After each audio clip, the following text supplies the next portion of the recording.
अध्ययन किया कि ये शिक्षा है क्या, और वास्तव में शिक्षा हमें देती क्या है, और शिक्षा से हमारे भीतर बदलाव क्या था। तो शिक्षा का पहला ही उद्देश्य ये आया कि शिक्षा वो है जो आपको झुकना सिखाएगी। पहला जो सिद्धांत शिक्षा का वो कहता है कि आप विनम्र बनिए, किसके प्रति, अपने प्रति। पहले अपने प्रति विनम्र बनोगे तो फिर दूसरे के लिए झुकोगे। शिक्षा का अर्थ कभी सीमित किया, शिक्षा का पहला अर्थ झुकिए, दूसरों के माँ बाप के चरणों में, गुरु के चरणों में, या समाज के चरणों में। मैंने कई बार ये जिक्र किया कि 5 प्रकार के गुरु मैंने आपको बताए। प्रथम गुरु माता पिता पहले गुरु हो गए, उसके बाद आप विद्यालय में गए, उन्होंने गुरु सिखाया, उसके बाद आप कई काम करने लगे, वो आपके गुरु हुए, समाज आपका गुरु हो गया, और एक फिर आपका समाज से बाहर निकालते हुए गुरु जो आपको ईश्वर के बारे में भी रास्ता दिखाता है कि प्रकृति क्या, परमात्मा क्या। तो इस सिद्धांत के अनुसार तो सब गुरु है। तो हमारा अगर हम शिक्षित हैं और कहीं ना कहीं हम समझते हैं कि हम शिक्षित हैं, पढ़े लिखे हैं, हम ज्ञान अर्जन करने के लिए जा रहे हैं, तो हमारे अंदर विनम्रता बहुत जरूरी है। और अब विनम्रता का तो सवाल आया, अब सवाल उठता है इस विनम्रता का पता कैसे चलेगा। अरे भाई इतना स्क्रीन को फैस के देखोगे तो कैसे पता चलेगा इसमें लचीलापन है। तो ये लचीलापन तब पता चलेगा जब हम अपने बड़ों के प्रति दूसरों को आदर देंगे, तो आदर से वो हमें देखेगा कि इसके अंदर लचीलापन आ रहा है, तो फिर वो कहेगा पढ़े लिखे हैं, जब पता लगेगा। नहीं तो शिक्षा का केवल अर्थ डिग्रियां बटोर लेना, नौकरी लग जाना, ये नहीं है। शिक्षा आपको विनम्र बनाएगी। शिक्षा वास्तव में मनुष्य को मनुष्यता की पूर्णता देती है। शिक्षा का अर्थ ये है, शिक्षा का अर्थ यही है आप माता पिता के प्रति विनम्र रहें, समाज के प्रति। और विनम्रता का मतलब ये भी नहीं कि आप बहुत झुके रहो या बहुत ये रहो, नहीं, आप एक उचित तरीके का व्यवहार करिए। जब आप दूसरे को आदर देंगे तो वापस में आदर आपको मिलेगा। ये नियम है सृष्टि का, एवरी एक्शन क्रिएटिव रिएक्शन। हर चीज एक प्रतिक्रिया देती है। मैं तो इंजीनियरिंग से जुड़ा हुआ आदमी हूँ, तो मैं तो जानता हूँ कि आप जिस भी सिस्टम पर काम करते हो वो रिप्लाई करता। मैं अगर माइक को आवाज दे रहा हूँ तो ये भी मुझे कहीं ना कहीं साउंड दे रहा है वापस। तो इसी प्रकार से आप दूसरे को आदर देंगे। आप रास्ते में अगर नमस्ते करते हो किसी को, तो वो भी तो आपको नमस्ते वापस करता ही है। या फिर क्या कहता है अगर आप किसी को नमस्ते करते हो, क्या बोलता हो? जीते रहो, खूब पढ़ो लिखो, तो क्या मिलता है? आशीर्वाद। अगर आप किसी को रुपए पैसे दो तो आशीर्वाद मिलेगा? कोई आशीर्वाद दे सकता? अगर आप रुपए पैसे किसी को दोगे, मेरे सिर पर हाथ रख दो कोई, तो नहीं रखेगा। वो कब रखेगा? जब आप उसको आदर देंगे। तो अगर आप कुछ लेना चाहते हैं और अच्छा लेना चाहते हैं और महंगा लेना चाहते हैं, समाज से, गुरु से, अपने माता पिता से या किसी से भी, तो भैया माल भी थोड़ा स्पेशल साइज देना पड़ेगा।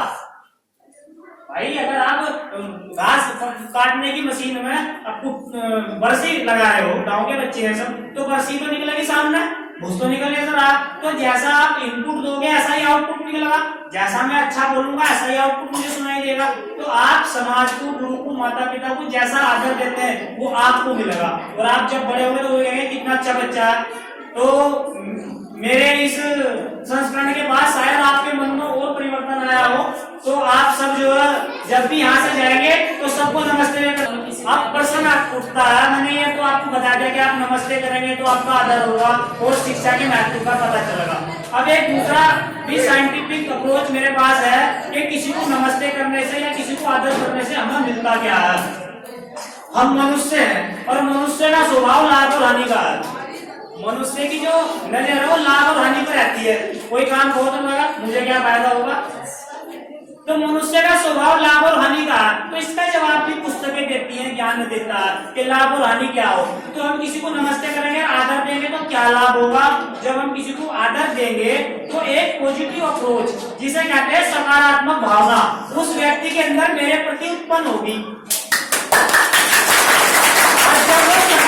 भावना उसके मन में उत्पन्न होगी तो वो मैंने बताया भी रिएक्शन क्रिएटिव रिएक्शन, जैसे ही उसके मन में पॉजिटिव भावना पैदा होगी वो भावना मुझे भी प्रभावित करेगी और जो मेरे भाव में भी बदलेंगे। और जैसे ही मन में भावना का प्रसारण शुरू हो जाता है तो मन में भावना का प्रसारण होते ही साथ आपके जो नियम है जीवन जीने के वो सब परिवर्तित हो जाते हैं। आपका बोलने का ढंग, चलने का ढंग, जैसे ही आपने किसी को नमस्ते जबरदस्ती करी और उसने कहा जब जीत आओ तो तुम एकदम सावधान हो जाओ, ताऊ जी जा रहे हैं, तो तुम्हारे अंदर क्या है, एकदम पॉजिटिव अप्रोच आएगी। वही फिर आपकी भावना बनाएगी, और भावना से क्या बनता है, फिर भावना से बनता है मनुष्य का स्वभाव, और भावना से जैसे ही आपका स्वभाव बनेगा, तो स्वभाव जैसा बनेगा ऐसा ही आप फिर चिंतन करेंगे, फिर ऐसा ही मन में क्या होगा, विचार जन्म लेगा, विचार क्या बनेगा, वाणी, वाणी बनेगा, वाणी पे कर्म, और कर्म से फिर कहां पहुंच जाओगे, भाग्य पर।